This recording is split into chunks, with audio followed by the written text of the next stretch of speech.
Hello everybody, I'm George from Ireland. Here I am in the burial chamber of the middle-sized pyramid at Giza, Egypt. Well, anyway, so this is a most extraordinary, really testament to mankind's attempt to defeat death.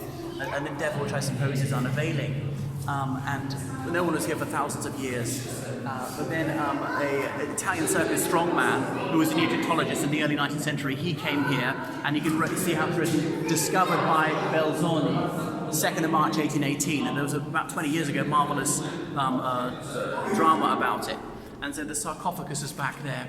The ancient Egyptians, they buried people to the west of the Nile, where the sun rises, and they associated that with resurrection and life. And the east bank of the Nile, where the sun sets, they associated it with death. So the Book of the Dead had an incredibly elaborate procedure for what they were to do, how to remove the pharaoh's nose through the nostrils and take out all the organs, part of the embalming process, and put them in special pots, and then dry the body, rub it with resin, and keep it there with all the precious items that he would need in the afterlife when he was resurrected.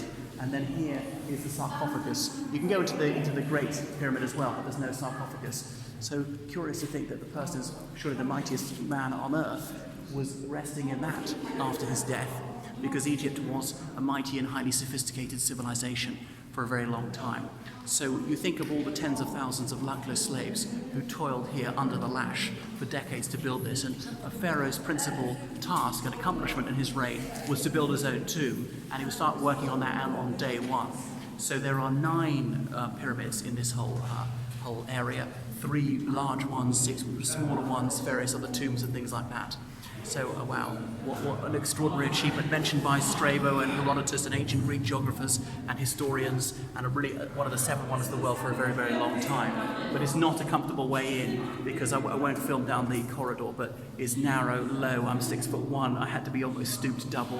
When I was very little, I went into the Great Pyramid, and it was quite so low. I was much shorter back then, and there are bits where I could stand properly, going down like this, going up like this, but there's some metal ridges so you don't slide.